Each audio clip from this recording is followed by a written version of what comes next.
From my last video, you saw my introduction to the Dempster. Now it was time to try riding it. This was our first 1,500 kilometer adventure on the Dempster. But let's review that blast in from closer because everybody likes a good blast. This time from about 250 meters away. And later on in the video, I'll show you 50. We are armed. Firing in 3, 2, 1.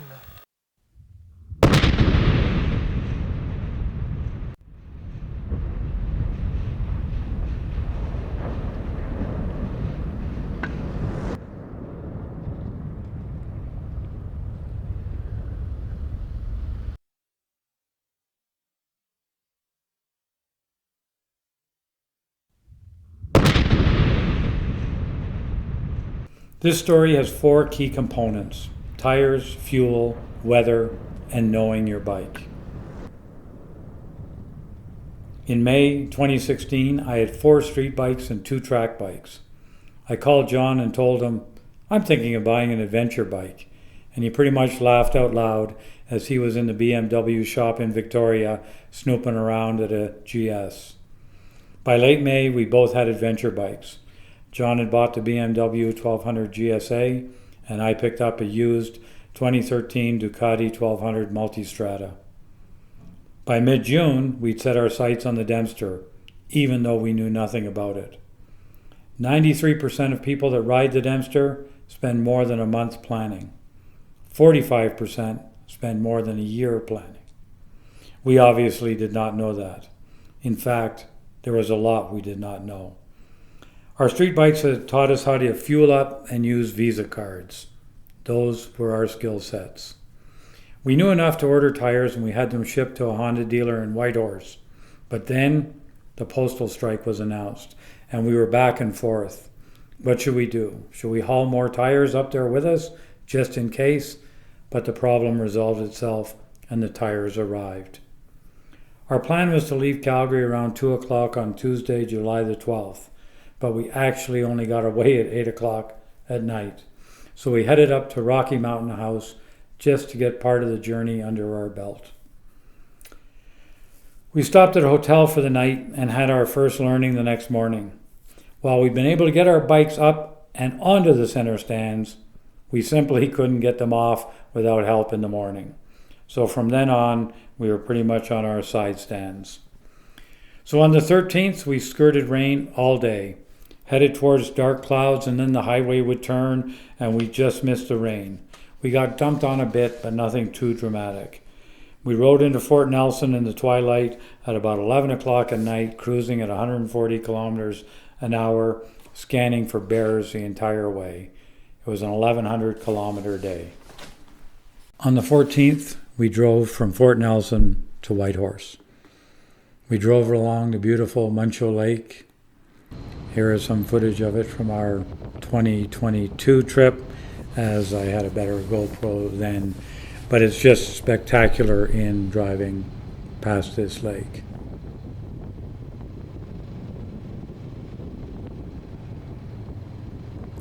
Then we stopped at the Yard Hot Springs, took a moment, went for a swim there, packed up, and carried on into Whitehorse. And of course it's very scenic along the way, lots of bison. And so that was a 950 kilometer day and put us into Whitehorse so we could get the tires done the next morning. So on the morning of the 15th, we got to the Honda dealer first thing in the morning, brought our bikes to have the tires changed. I half expected to have a Formula One type tire change, but there was only one mechanic and they were working on a Ducati and a BMW. So that took some time. And in that time we picked up some more supplies, mainly Starbucks for John and a couple of fuel canisters for me. There were unconfirmed rumors that there was fuel at the start of the Dempster, but if not, I would need the extra fuel to make it to Eagle Plains. By noon we were admiring our brand new shiny aggressive knobbies. We stored our used tires at the hotel, left Whitehorse at about 1 o'clock, stopped for a couple of huge cinnamon buns at the Braeburn Lodge, and about 4 hours later, we are at the start of the Dempster.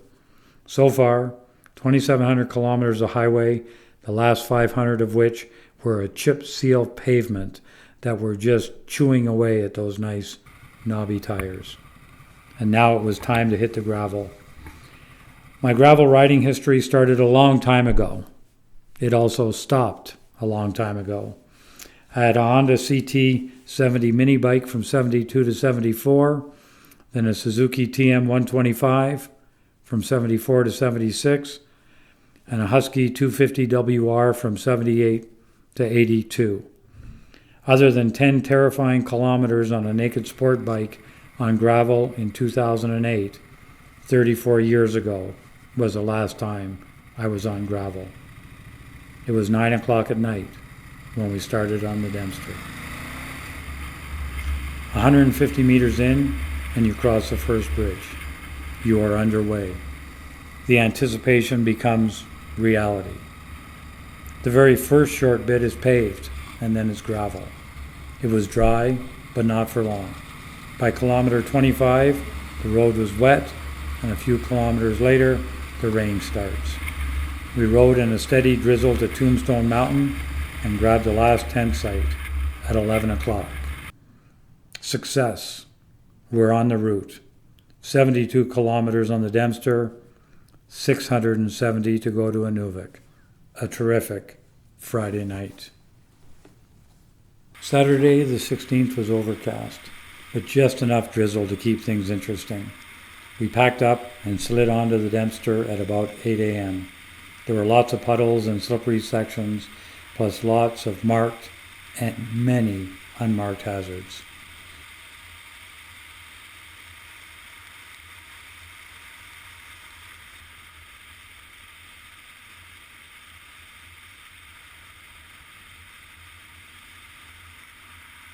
Then the sky opened up and we actually saw some sun, although there seemed to be quite a bit of haze and smoke. We came across a mama grizzly and 2 cubs, which was a gentle reminder that we were visitors in their neighborhood. I was running on fumes when we reached Eagle Plains at kilometer 370. We fueled up, had a quick lunch, and we were off again. So far the road had been gravel, sand, freshly graded, cobblestones, ruts, rocks, rough, mud, grease, you name it, we saw it. And shale, sharp shale. Our next milestones were the Arctic Circle, the Northwest Territories border, and then Inuvik for a late supper. Except we didn't make it. We made it 30 kilometers past the Arctic Circle sign. At kilometer 440, the Dempster had it in for me. I was riding up this loose, recently graded, shaly hill, and my instrument cluster started flashing a red warning. I had no idea why it was flashing, but my bike was sputtering. I was in enduro mode and assumed the traction control was disengaged, but I was wrong. The traction control was just at a low level and could still detect a problem. So there I am, climbing the hill with the light flashing and the engine cutting out to compensate for the unusual wheel spin. I wasn't sure if I was the loose shale, but it didn't seem that bad. I crested the hill and then very slowly eased the throttle back on. I built up my speed to about 90 kilometers an hour. The next thing I knew, my rear wheel was beside me on the right, then on the left, and then back on the right again, all in a split second. I've crashed with much less action, but I was lucky to wrestle the bike and come to a semi-controlled stop. It was then I realized I had a flat tire. And not only that, the tire was off the bead. A blowout. I went from invincible with those TKC 80 knobby tires to stranded. I pushed the bike about 100 meters ahead to a small access road, and John and I started to figure things out. I got my compressor and plugging kit, but we could not find the leak. It was a catch-22. We could not find the leak because we could not set the bead. And we could not set the bead because we could not fix the leak. This is the part about tires, but also knowing your bike. We pulled out a ratchet tie-down strap and tried that, but it did not apply pressure evenly across the entire tire. It just collapsed the tire at the ratchet. Another guy in a BMW pulled over, as did a local in his Ford 350. He had a bigger compressor, and we tried that, and at the same time, he had to repair a flat he had. It was about 3 p.m. when we removed my rear wheel. Thank God for YouTube, as I'd watched a video of how to get the exhaust off first. John loaded up my rim and tire and headed back to Eagle Plains with the other rider. It was a strategic decision. We knew the garage was open and would probably have more success fixing the tire than us on the side of the road. Today, 8 years later, I would have solved it, but that was then. John was gone about 5 hours, and in that time, 5 vehicles went by. I went for a walk over to a gravel pit, found some blueberries, and then I realized if I found them, the bears certainly knew where they were, so I retreated back to my bike. I was fortunate it was windy out, and it kept the mosquitoes at bay. John returned at about 8 o'clock, and we were back on the road by 9 p.m. We arrived at the Peel River, and I splashed some fuel into my tank as we waited for the ferry. We crossed the Peel River at about 10:30 at night and found out we would not make the next ferry. Inuvik was out.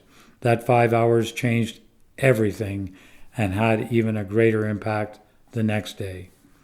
We managed to get a room for the night in Fort McPherson and were given access to the kitchen to cook some food that we got from the attached co-op store.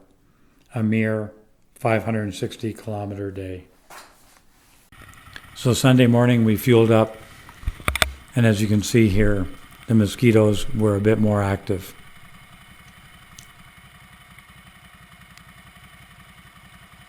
As we rolled into Inuvik, it was raining pretty steadily. And as we pulled in, I pulled right up to have a look at the Dempster sign that I'd seen before in 2014.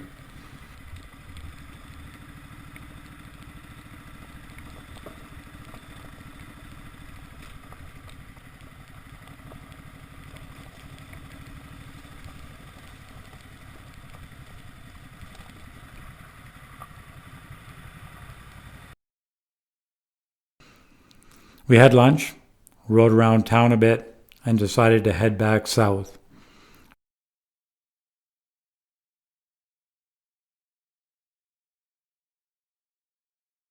We were at the Mackenzie River crossing at about 3:30 in the afternoon and were steady drizzle.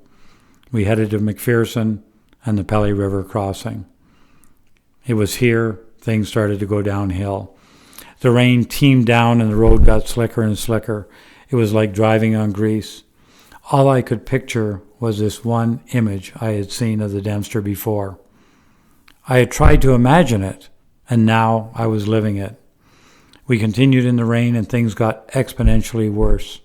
I tried standing, sitting, wait forward, wait back, and no matter what, every now and then it seemed like I was going to crash. We continued driving slower and slower. We tried faster, but we settled on about 30 kilometers an hour. And then I just stopped and decided to check in with John and to assess the situation. We were 10 kilometers from the border. The road was sloppy, not undoable, just terrifying. It was about 6 p.m. on the Yukon side. We decided to wait a bit. The clouds would move overhead and then rain on us. Then the clouds would circle back, then repeat the cycle. Rain, wind, more rain, wind. The border's a high point, so this was the reason the storm was just stuck there. This is the part about knowing the weather. And this is where we were. And we could not see part of the road to the left of us as it was around the corner, and it dropped lower to a small river, but we could see the border in the distance. In the distance, we could see headlights approaching, so we timed the vehicle. The vehicle took 20 minutes to come that 10 kilometers. It was on 4 wheels and only managed 30 kilometers an hour. Then a semi went by us the other way, so we timed it. When it came back into view and climbed the hill, it was 20 minutes also. No one was going fast. We spent close to an hour and a half there assessing the situation, knowing full well it could stay like that for days. We knew it was about 140 kilometers to Eagle Plains. That would be 3.5 hours at 30 kilometers an hour. But then 2 BMW adventure bikes appeared coming toward us. These were 2 Brazilians traveling to Inuvik, and they were fully loaded, carrying tires and fuel. The one hopped off his bike and asked us what the road was like, and we said something like, "Not good, greasy." We asked him about the road going our direction, and he said, "It's shit, can't see, very bad." He said something about a crash, but I missed most of it. He then waved to us to come over to the other bike. He smiled and shouted, "Selfie." And so we smiled, took a picture of the 4 of us. I was moving out of the way so they could park their bikes in beside us, but he hopped on his bike, honked his horn, and shouted, "Inuvik." John and I stared at each other in disbelief. We took out the stick that we'd been testing the road with and convinced ourselves it was drier. We put on our big boy pants, fired our bikes back up, and it was about 7:30 at night. Just up the road about the kilometer around the corner was a pickup truck upside down in the river. And that answered the timing question. Everybody that we had timed had stopped to check the truck to make sure nobody was in it. As I climbed the hill up to the border, a 4x4 was coming down and he was flashing his lights at me. I wasn't sure if I stopped if I could get going again, but I took the chance. The driver shouted, "It's really bad out there. White out, it's slippery, you can't see a thing." Well, it was a great warning, but not much I could do about it. I got going again, climbed the hill, and at the top of the parking area, all sorts of vehicles were pulled over. But we just continued. The mud was being thrown right into my rad. I need to talk to Ducati and their design team about that. And my bike was getting warmer and warmer, but it was colder and colder. Gradually, after the border, the road starting descending and drying out, our speed picked up, and we made it to Eagle Plains at about 9 o'clock at night. 370 kilometers from Inuvik in 9 hours. The gas station and restaurants were closed, but the bar was open, so we had a ham sandwich with a glass of wine.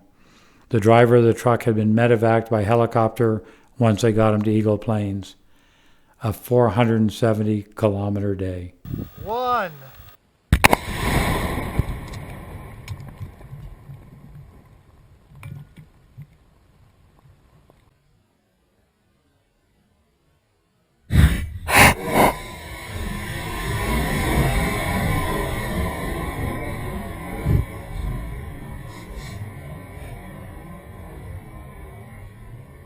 July 18th was day 7, Monday morning. We filled up at the Eagle Plains gas station with 370 kilometers to get off to Dempster. The gas station kindly let us use their wash station to clean the mud and grime off our bikes, and in particular clean my rad. On a later trip, I fitted a temporary rad guard that was interchangeable, so I could swap them out just in case. On the way out at kilometer 200, we stopped at engineers camp to make lunch. Some people had seen a couple of grizzlies up ahead, so we kept an eye out for them. We missed them, drove about 2 kilometers back, spun around, and continued on. That 4 kilometers is why I ran out of fuel before I hit the highway. My bike had about exactly enough fuel for that leg, no more. And that's the part about fuel awareness. We got off the Dempster and headed for a hotel in Dawson City and headed to the bar. There seems to be 2 main thoughts on a sourdough cocktail. Why wouldn't I do it? And why would I do it? So I opted to do it. Number 66,700. We went to Diamond Tooth Gertie's for the show and headed back to our hotel at about 1 o'clock in the morning in what was like daylight.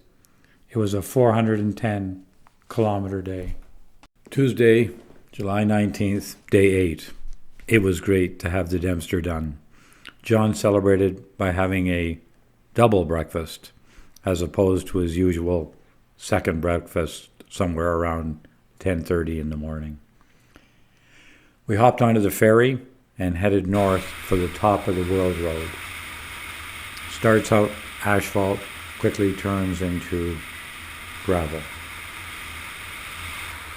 I've got some scenes of this. I had my warning light flash again, and it kind of unnerved me pretty pretty quickly after the last event. So I pulled over and slowed down, stopped, thought I better check the tire to see if it was going flat or what was going on. And I checked my traction control settings and found that once we got off the Dempster and onto the highway, I had put my bike back into urban mode. And that's probably why the flash, but I actually did have it flash later on the trip that day. Does it feel slippery or just smooth to you? All parts that are slippery. Okay. Because, I tried, to spin the back wheel.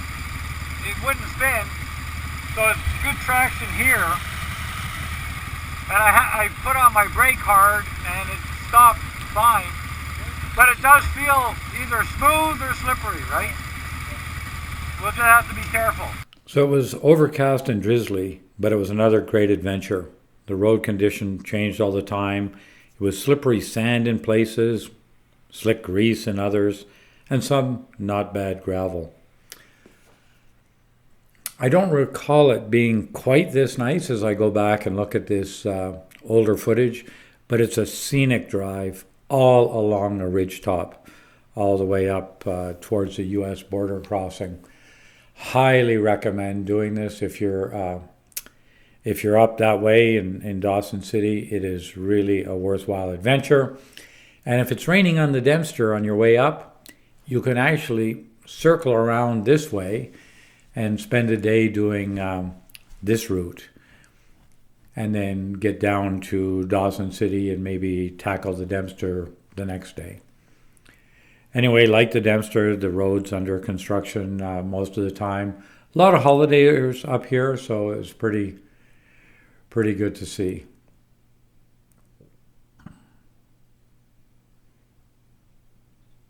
And of course, you got to take some pictures to prove that you were there.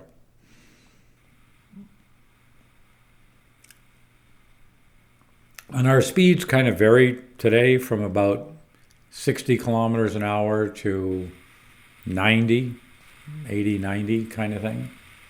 But when you would hit those slippery sections, they were on you all of a sudden, right? And you would wobble and then you would be through it.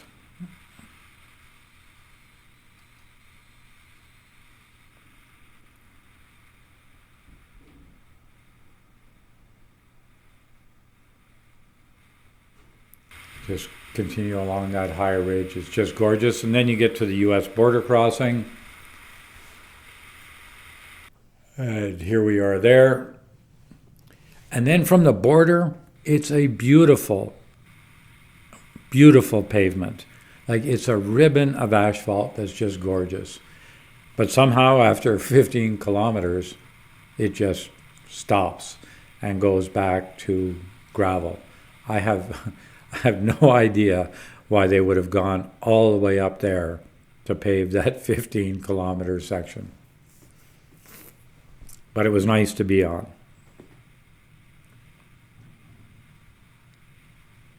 And again, very scenic here, and then you make the turn down to Chicken, Alaska, and that road was phenomenal as well. It's tighter, narrower, more difficult. There we are in Chicken, Alaska, and this is now down by Tatogga, heading back to Whitehorse. And what was really nice was driving by the mountain range there and looking into Kluane National Park on your way down to Whitehorse. And that was essentially our day, 870 kilometers. So Wednesday, July 20th, day 9. I had my tires changed out in Whitehorse as that TKC-80 had about 3,000 kilometers on it, and I knew I wouldn't make it back to Calgary. So we washed our bikes, I repacked it to get everything a little bit lower, and we headed south from Whitehorse along the Cassiar Highway. It was mainly rainy and drizzly, and then in the dark down by Tatogga, we found a campsite, pulled over, and spent the night. and this was our trip for that day. Thursday, July 21st, day 10. Started with another double breakfast. It was getting to be a bit of a thing. This day was different though. As we headed south, John and I split up at Tatogga. John headed to Prince Rupert to catch the ferry the following morning to head to Victoria, as he was headed to Vancouver to catch the Tragically Hip for one of their final shows. I headed to Prince George. It was getting pretty dark in Prince George, but I decided to continue past. It became pitch black, so every highway sign as we were traveling seemed to be wildlife crossing, beware of moose, elk, wildlife. It was sign after sign on repeat. I got in behind a semi and just hoped he didn't drive over anything. I camped at Purden Lake in the dark, some 950-kilometer day. Friday, July 22nd, day 11. I woke to frost and cold. I headed into McBride for breakfast with my fingers numb despite my heated grips. Then to Jasper and the Icefields Parkway home. I stopped on the parkway and saw that my rear tire was showing cords, but it was just 450 kilometers to home, and I had a spare with me. By 6 p.m., I arrived back at home. So here are a few of the learnings from this trip, and I'll make another video that summarizes all 4 trips I made up to the Dempster. Here are the details to have a look at, and you'll see that I've noted at the bottom the Dempster, done and dusted. But that was going to be my first 1,540 kilometers of 5,800 on the Dempster. They extended the highway from Inuvik to Tuktoyaktuk in late 2017. So in 2018, we set our sights on Tuktoyaktuk. The thing is, we failed in 2018 to make it past Eagle Plains, but the trip itself was a fantastic success. So there's more.